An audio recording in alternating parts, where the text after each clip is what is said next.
one of the things we're going to do, we're going to cut into our interview here in a little bit, but first we're going to do a tasting because let's face it, I don't know what I'm doing when I try to do tastings, and Don does. So you're going to get the official schooling right here. And we have our creative person, Michael Wyatt. Say hi, Mike. How you doing? He's the one making this look like I know what I'm doing, which I obviously don't. But anyway, let's for our tasting, I selected from Specs because I'm trying to get my points up there. A Widow Jane 14-year. Don, what can you tell me about this? Is it good? Yes, it is good. All the Widow Janes I've had. Let me open this for you. Sure. Okay. I've enjoyed. I believe they are all sourced whiskeys. I don't study Widow Jane or look at them a whole lot, but whiskeys I've had from them. We pick everything up that they bring along. Yeah. So you know to always do this first? No. See, we're learning stuff right now. Right. Now, if it's a synthetic cork, you don't need to do that. But right. if it's a real cork, you do. This is synthetic. You don't need to do that. Okay. To me, it's just habit. Can you keep synthetic bottles or bottles with synthetic corks on their side? Yeah. Okay. It's not gonna damage it. Okay. But So what does the shake do? Because the cork, if it's just sitting there, what's it doing? It's drying out. So you're wetting it so it doesn't... it'll pop. So Gotcha. That's why I keep a ton of these closed bottles or empty bottles around. So if one of my corks break and I have to decant the whiskey and then put it back in the bottle, I can use one of these corks to replace it. And and people that have decanters in their house, what the fuck are you decanting? It's a spirit. It's like somebody wants to show off, hey, look at my nice crystal. Yeah, but you just ruined the fucking whiskey. Because it's going to bleed out. Save it for wine. Save it for wine. Yeah. Well, that's one thing you look at for corks on wine. So when somebody gets a cork, I see so many people when I worked in fine dining restaurants, and they send wine back. 95% of the time, they're just trying to show off in front of their friends. There's nothing wrong with the wine. But when you grab a cork, if somebody smells it, you don't know what you're fucking doing. You're supposed to grab the cork and squeeze it. You're making sure there's no mold on the cork and it's not oxidized or cracked. So, and then when they smell their wine and then they taste it, okay, now you're done. You don't need to taste it. Yeah. If it's bad, why would you drink it? Because it must have smelled bad. Like, think if you have a little dog in the house and you got a toddler in the house and you see something on the floor that looks like a Tootsie Roll, but you're not sure if it's shit. So you go down there and smell it. If it smells like shit, why are you going to fucking eat it? And that's what just blows my mind. So you're looking for like a wet dog or burnt matches. Those are telltale signs the wine's bad. Yeah, that's hilarious. All right, so we got our Glencairn glasses. So are we going to fill these up, or what are we doing? Halfway through. To the top. It's after 2. Yeah, we're good. Doesn't matter what time it is. Absolutely not. Thank you. This. So I never knew where I got this one thing I'm about to do from until I rewatched, and I've seen it 1,000 times. I just never clicked. Major League. Oh, the movie. Yeah. So Bob Uecker. Oh yeah. He's the announcer, right? Yeah. And he did this with his Jack Daniel bottles. And I've always wiped the bottles, and I always go like this. That's my cologne. And then I was watching the movie, I've seen it a million times. So I'm not really that into it, but I'm watching it because I love it. And then he does that, and I go, oh my God, that's where I got it from. So I never realized. So I mentioned earlier, usually you want your whiskeys to sit around 5 minutes, but if we swirl this around, we can speed it up. Now, when you're smelling your whiskey, you want to reset your senses on your nose. So espresso beans is the best thing, but who cares espresso beans well with them? Yeah. The palm of your hand. So you smell your hand, and you're going to stick... I do this all the time, so it doesn't bother me. I stick my nose right in the glass. But when you do this, have your mouth slightly open, because when you smell something with your mouth closed, your ducts are directly connected to your brain, and it's an overload, and you can't pick it up. And when you breathe, slow breathe in. I see people going... You're going to get nothing but alcohol in that, and you're going to get a burn through your nose. Yeah. So you're going to open it up, smell your hand, and then do a slow breathe in with the mouth slightly open.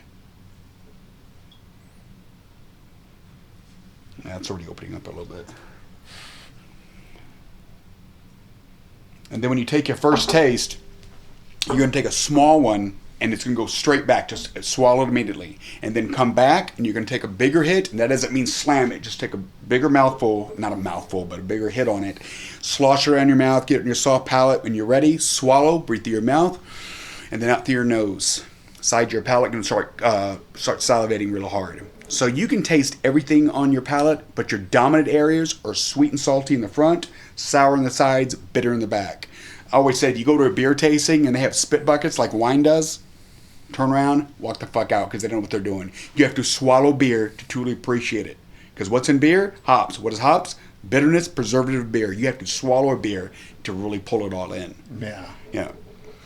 And then you also have another thing called umami effect, and that's like the mouthfeel, but that's mostly from cocktails, like syrups, tinctures, bitters being added to cocktails gives mouthfeel cocktails. Like, why some guy will make a cocktail, goes, what do you think? I said, it's too thin. You have no mouthfeel in this. I go, add this or this or this to it. He goes, oh, yeah. So they go back and add it, and it totally changes it. Now, I know a lot of bourbon guys like me that will like bourbon kind of by itself, but when they have mixed drinks, they prefer rye because they say the rye cuts through some of the sweetness, sweet stuff. That's why I love old fashions with rye. It's originally, well, I say originally bourbon. It's actually originally gin, but I like rye because that rye cuts, because the spice cuts through that sweetness. Yeah, and rye is the number 2 base spirit in cocktails behind gin. Gin's a monster.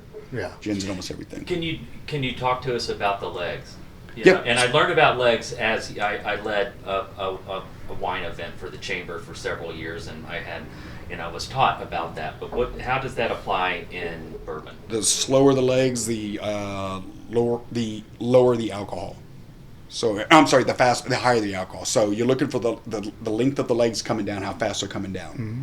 And that's what wine talks about too. So what wine people do is they'll put something up against white, because you can tell age on wines and how it's being aged right there, or how it's being done right there.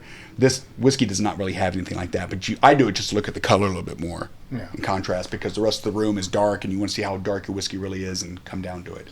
And it's not always, the dark of the whiskey is not always based on years. There's a lot of leg to this. Yeah.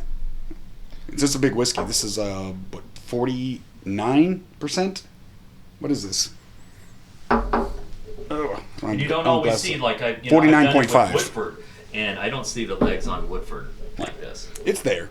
It's also it's there, but not like this. Also, they always talk about they follow Scottish ways of doing things, but they're triple distilled. Auchentoshan is the only thing triple distilled out there solely, besides what Springbank does with not Auchentoshan. Auchentoshan's the solely one. Springbank does Longrow and Hazelburn. Hazelburn's are triple distillation they do. Well, I'll tell you this much. Must be a lot of bourbon fans at Gibson Guitars, because this guitar color... Oh, wow, that's right on there. It's called Bourbon Burst.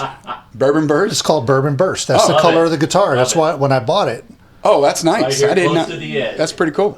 It's perfect, right? That's all right, awesome. So the first thing I told y'all to do is to go around with that quick one. Mm-hmm. What I hear all the time, especially with whiskey drinkers, when they're trying a whiskey neat by itself, oh, it's a burn. It's not burning, it's a spice. It's cleaning your palate off. Right. So like when you're a kid, you skinned your elbow up, your mom poured alcohol, it's cleaning it off. As you go on through the day, you've had breakfast, coffee, beer, stuff like that. So your taste buds, think of your taste buds down here, that's all your sensors, okay? Yeah. So it's flooded. That whiskey that you just hit cleaned it all out. Now your taste buds are like this giant flower bud going like this. What's next? Yeah. Now it's ready for it. And that's why that second hit is so much better. Absolutely. Yeah. So the first one is kind of a clean out. It's a clean out. Second one is you got the real deal. Right, so this is ready to do that smell again, and then we're going to try it.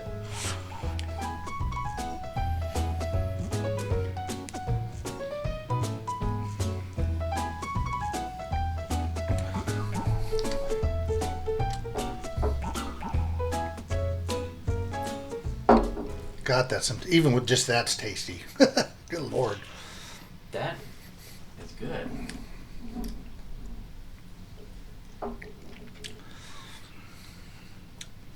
Now the swash. Yeah, I'm getting everything right now.